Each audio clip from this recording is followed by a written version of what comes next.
Oh, you think that the radio is ruining this one for me? I done learned.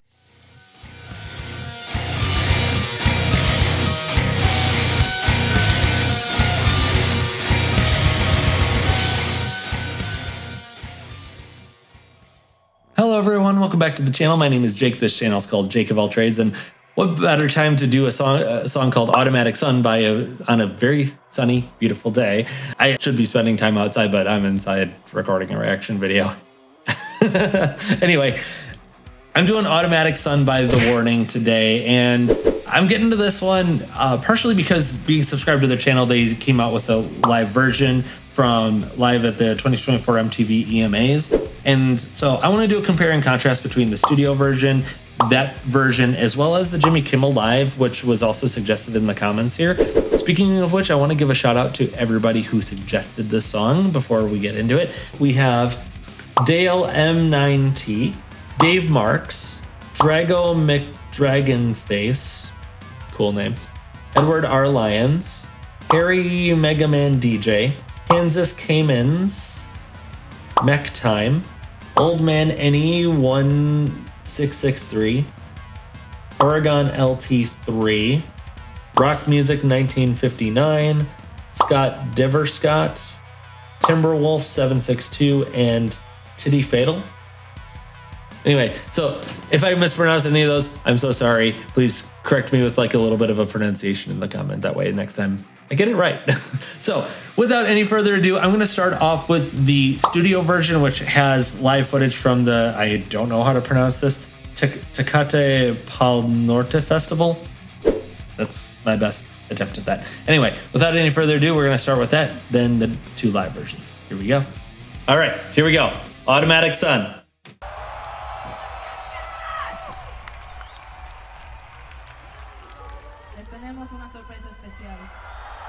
Vamos a tocar una canción que no ha salido todavía.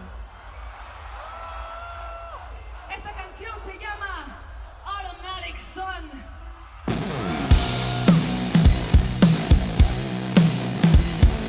That's definitely a low tune.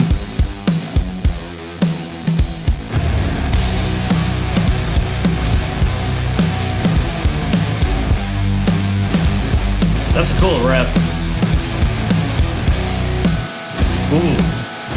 Oh, I like that. I'm high on the freedom, but somehow you still got me trapped. I heard this is in drop A. The silence at midnight just feels like your nails down my back. Try not to think about it too much. With the weight of everything's just. She must be playing on a baritone. But you got me begging instead. Burning your automatic sun.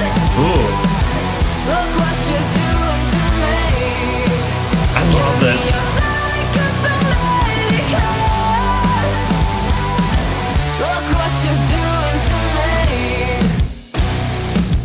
And if you call to me, will you be my mirror? Reflect what I like the group. Oh, you're so out of reach, yeah. The way you hurt me's never enough. This addiction's hard to get off. If you want it all, then just take it. 'Cause you got I like that background vocal too.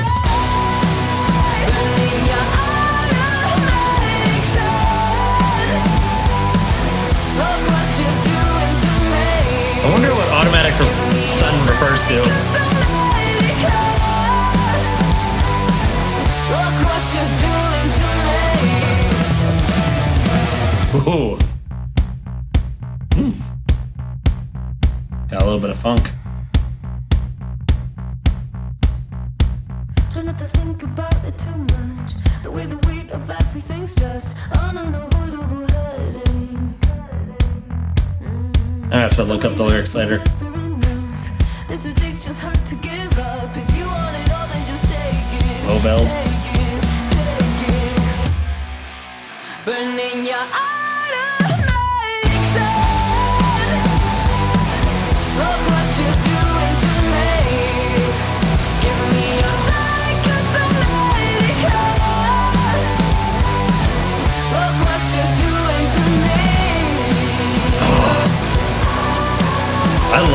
guitar riff.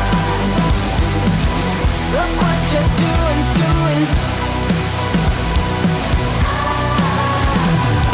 And the backing vocals too. Look what you're Ooh, that was a cool shot. Look what you're doing to me. Yeah.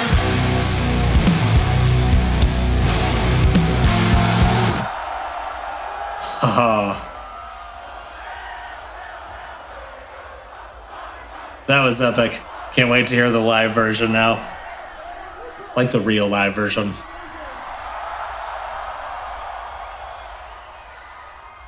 That camera work is trippy. All right, now we have the Jimmy Kimmel live version, so this will be fun. Here we go.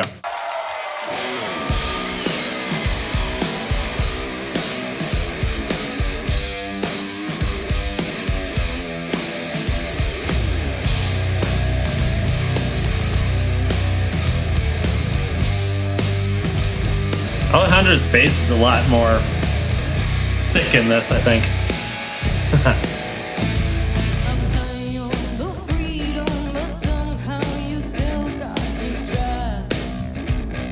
He's playing on a 6-string baritone, right? Or am I missing that?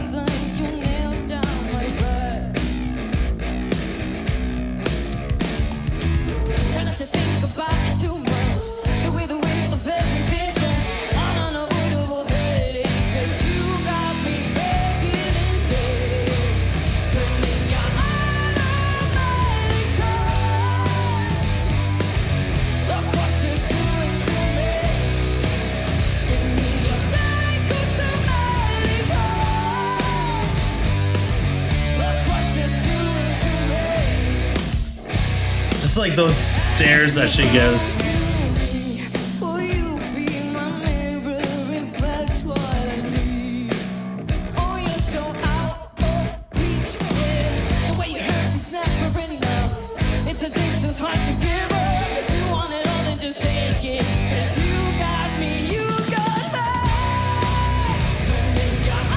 Danny's like vocal and facial expressions are just on point.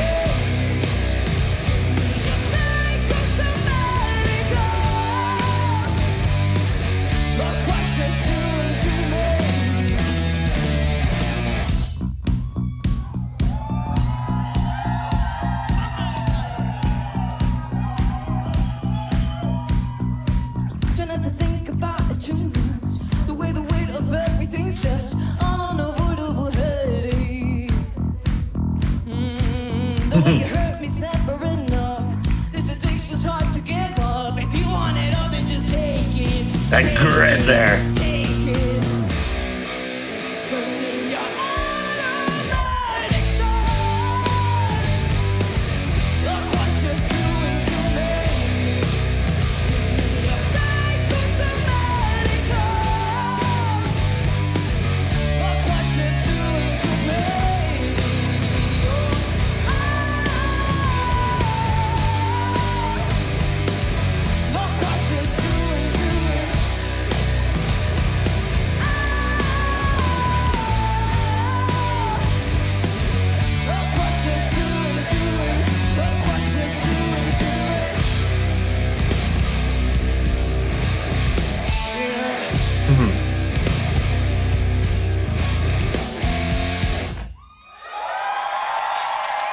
God, that was good.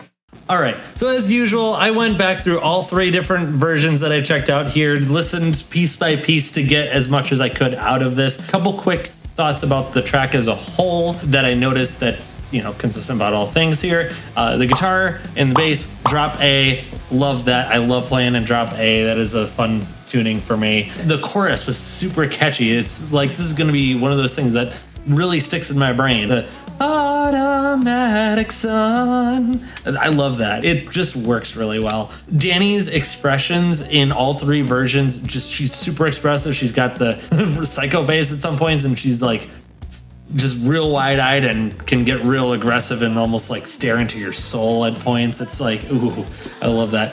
I also love the gang vocals of the ooh throughout the song as well. It's another little ear catch. The way that they engage you with the vocals is very, very good with the song. The imagery throughout all the live versions is also spot on. You've got the fire, obviously. You've got the eclipse imagery. In the studio version, I like the camera work. It was a bit trippy with like the kind of 3D, like 360 camera sort of thing, zooming in and out. And the way that they did it, where it's like the crowd became the eclipse. I thought that was really, really creative. Really, really neat imagery there. And just such a cool way to incorporate the crowd into the overall eclipse sun imagery. That was awesome. Then speaking of that, the imagery as well on the stage in the MTV EMAs version, that was my favorite by far. The stage, the fire, the eclipse on the stage, like Powell's drum platform acting as the eclipse in that too, just spot on, perfect.